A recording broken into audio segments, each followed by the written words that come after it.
In this simple video tutorial, I'm going to share with you how to add WhatsApp link in your Instagram bio.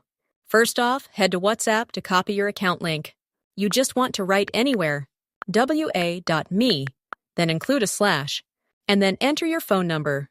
Make sure to add a country code at the beginning of your number.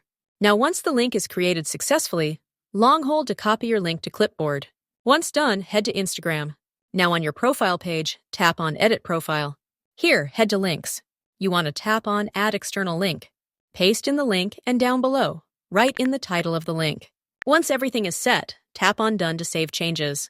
Your WhatsApp link will successfully get added to your Instagram bio. Now whenever someone clicks, it will directly take them to your WhatsApp DM. Well, that's how easy it is to add WhatsApp link in Instagram bio.